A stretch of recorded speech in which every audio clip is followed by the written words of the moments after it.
씨 뿌리는 사람의 씨앗. 브라이언 카바노프 지음, 류시화 옮김. 열림원에서 출판하였습니다. 2부 씨 뿌리는 사람의 씨앗. 우리가 신뢰하는 마음을 갖고 이 지구상에서 살아갈 때 큰 생명력이 우리를 통해 작용하기 시작한다. 나는 이 중요한 진리를 몇 해 전 캄보디아 난민 수용소의 메마르고 황폐한 땅에서 발견했다. 당시에 나는 그곳에서 자원봉사자로 일하고 있었다. 캄보디아 대학살이 있고 나서 대부분의 가족들은 서로를 잃고 몇 명만이 살아남은 상태였다. 엄마와 3명의 아이들, 늙은 삼촌과 2명의 조카. 수용소의 각 세대들에게는 폭 1.2m에 길이 2m, 높이 1.5m의 작은 대나무 오두막집이 주어졌다. 각각의 오두막 앞에는 1평방미터도 안 되는 작은 마당이 있었다. 수용소 생활이 불과 한두 달밖에 지나지 않았을 때 사람들은 그 손바닥만한 한 마당에다 씨앗을 심기 시작했다. 그들은 2-3개의 호박씨와 콩, 그 밖에 가지 식물을 더 심었다. 씨앗들이 싹을 내자 사람들은 그것들에 온갖 정성을 쏟았다. 줄기를 지탱하도록 대나무 지지대로 세워졌다. 콩과 식물의 넝굴은 그 막두기를 휘감고 오두막집 지붕 위로 올라갔다. 난민 세대들은 날마다 15km 정도를 걸어 수용소 끄트머리에 있는 작은 샘으로 갔다. 그곳에서 그들은 1시간 반 동안 긴 줄을 서서 기다린 뒤에 양동이에 물을 길어와서는 자신들이 키우는 식물에 주었다.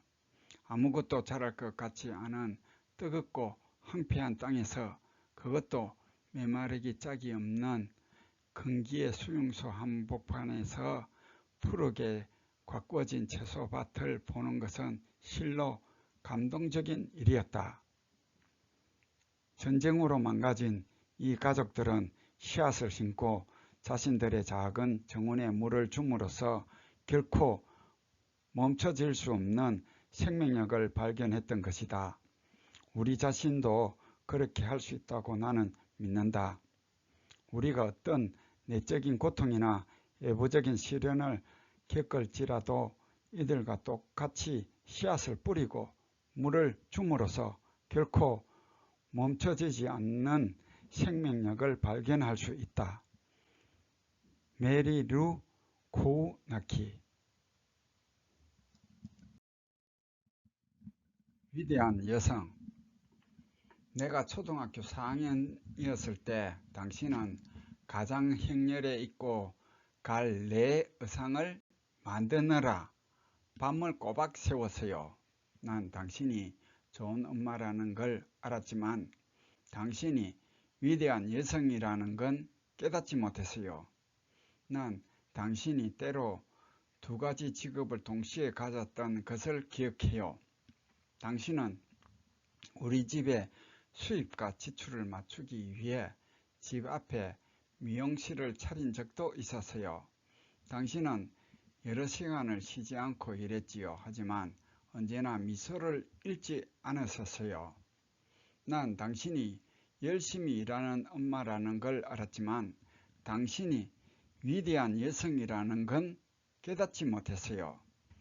내가 아주 늦게 집에 들어왔던 날을 기억해요. 자정이 넘어서 집에 돌아온 나는 이튿날 학교 연극에서 왕 역을 맡게 되었다고 말했어요. 엄마는 꼬박 밤을 새우면서 왕이 입는 자주색 옷과 그 위에 걸치는 검은 가운까지 만드셨어요. 무명천에 검은 매직펜으로 색을 칠한 것이었지만요.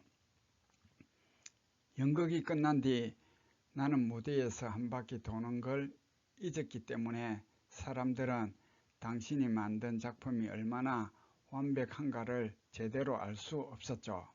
하지만 엄마는 그런 순간들을 즐거워하고 좋아하고 행복해 하셨어요.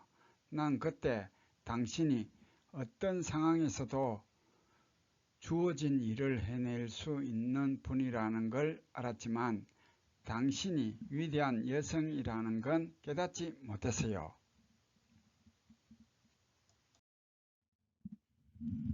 내가 학교에서 아이들과 싸우다가 6번째로 머리가 찢어졌을 때 당신은 전화 연락을 받고 담임 선생님에게 말했어요. 걱정 마세요. 우리 애는 괜찮을 겁니다. 조금 쉬게 하세요. 제가 나중에 가서 상태를 살펴볼 테니까요. 내가 중학생과 고등학생일 때 당신은 늘 내 가정문을 도왔어요. 학교의 특별한 행사 때마다 의상을 만들었고 내가 참가하는 모든 경기에 구경을 와주었어요. 난 그 당시 당신의 자식들에게 도움이 되는 일이면 거의 모든 것을 시도하고 있다는 걸 알았지만 당신이 위대한 여성이라는 건 깨닫지 못했어요. 내가 소년 봉사대에서 일할 때 어느 날 새벽 3시 반에 나는 43명의 아이들을 데리고 집에 와서는 그 아이들과 함께 집에서 밤을 지새고 아침을 먹을 수 있느냐고 물었어요. 엄마는 4시 반에 일어나셔서 영웅적인 일을 해내셨어요. 그 당시 난 엄마가 늘 긍정적이고 너그럽게 베푸는 분이라는 걸 알았지만 당신이 위대한 여성이라는 건 깨닫지 못했어요. 고등학교 시절 당신은 내가 참가한 모든 축구 경기와 농구 경기마다 찾아와 너무 흥분해서 응원을 하느라 뽕망치로 앞에 앉은 남자의 머리를 후리치곤 했었어요. 난 경기장 한복판에서도 내게 힘내라고 소리치는 당신의 응원을 들을 수 있었어요.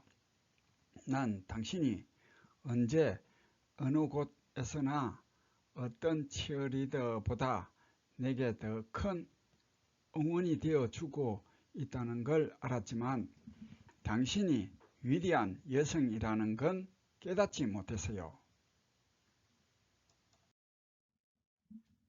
내가 스탠포드 대학에 다닐 수 있도록 당신이 나를 위해 치른 모든 희생을 난 기억해요.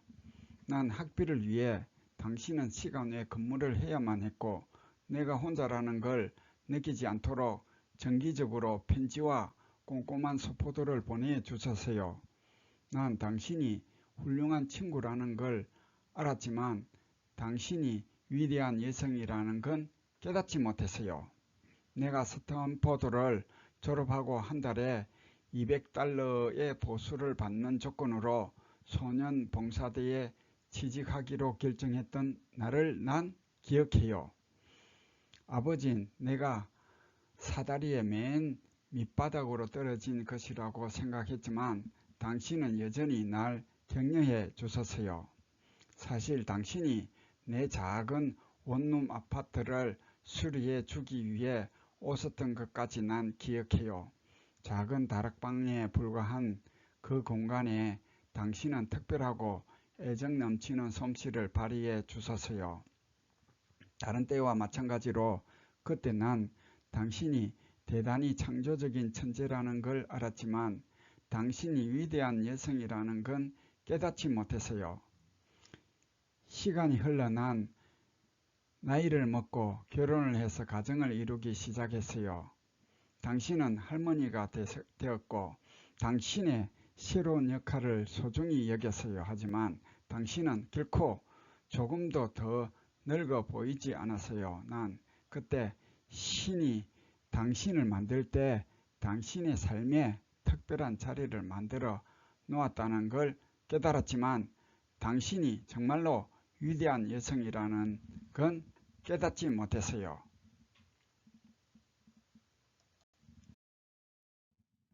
그리고 난 불의의 사고를 당해 인생의 내리막길을 걷기 시작했지요. 모든 상황이 내게 힘들게 다가왔어요.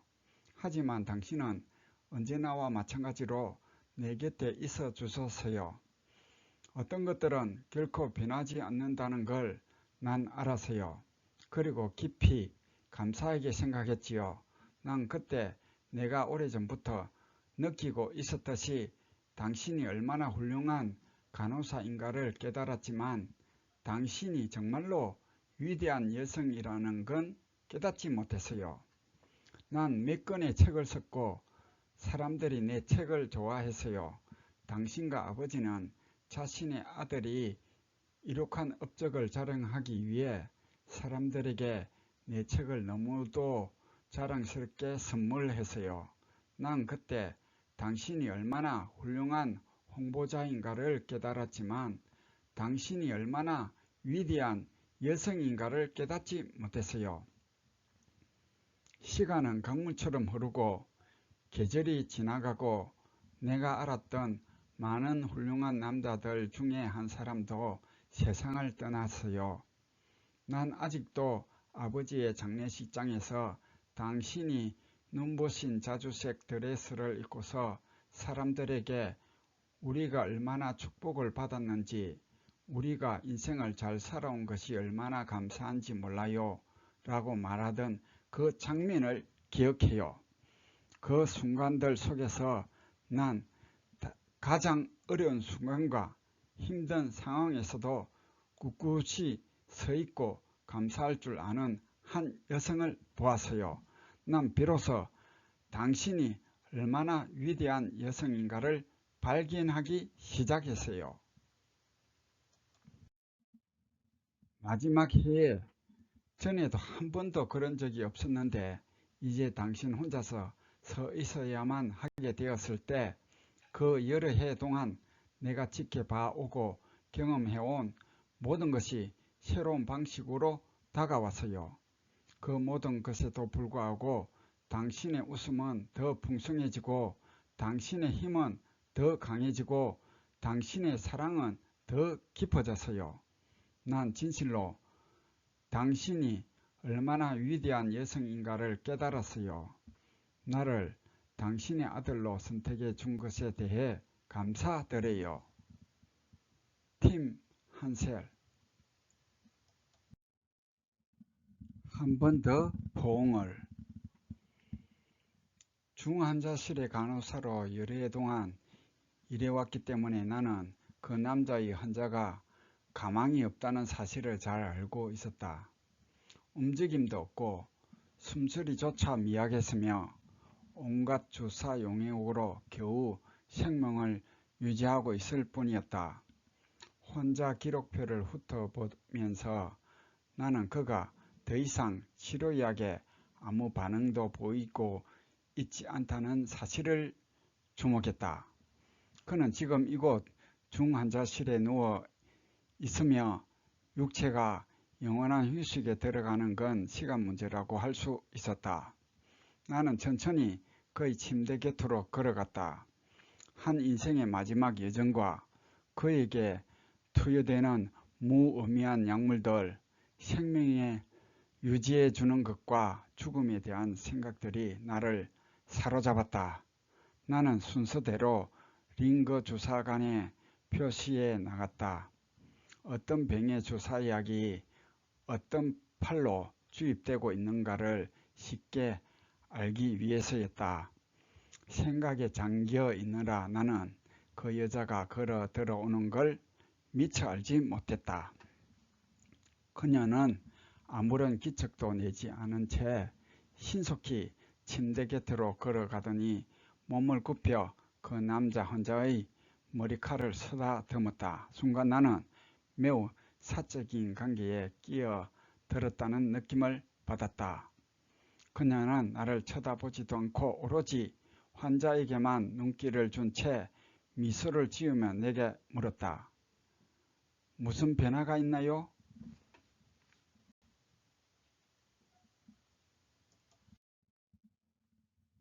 내가 대답했다. 변화가 있으면 저도 좋겠어요.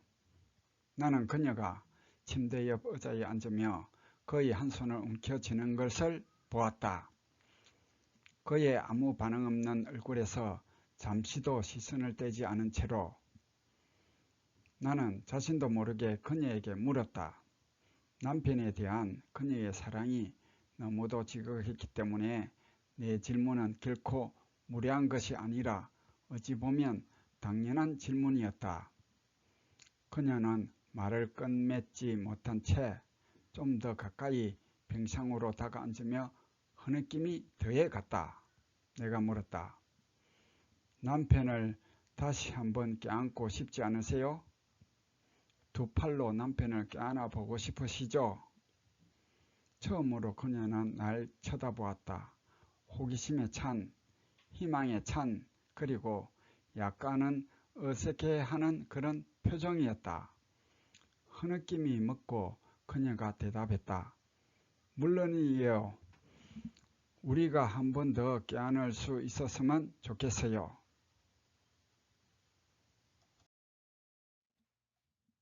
나는 재빨리 병상으로 다가가 복잡하게 늘어진 주사관과 기계 장치들을 정리한 다음 그녀에게 손짓을 했다. 그녀는 머뭇거리며 내 곁으로 다가왔다. 그런 다음 그녀는 내 도움을 받으며 남편이 누워있는 좁은 침대 옆으로 올라갔다. 그러자 이번에는 내가 어색해졌다. 난 두 사람의 친밀한 관계를 방해하는 초대받지 않은 손님이나 다름없었다. 난 얼른 등을 돌리고 그 작은 병상 둘레에 커튼을 쳤다.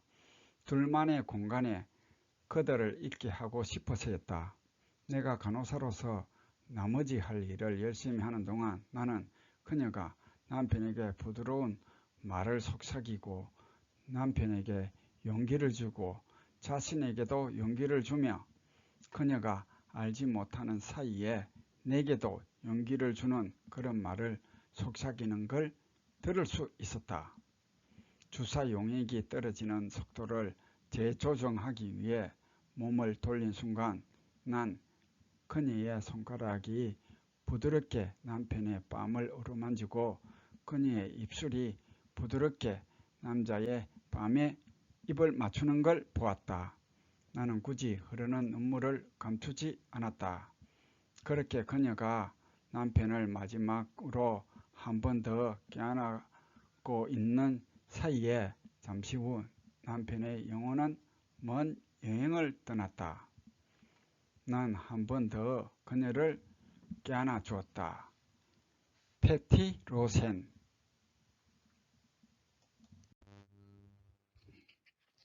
이상으로 문견행이었고요. 시청해 주셔서 감사드립니다. 듣고 보고 행동하는 하루하루 되시고요.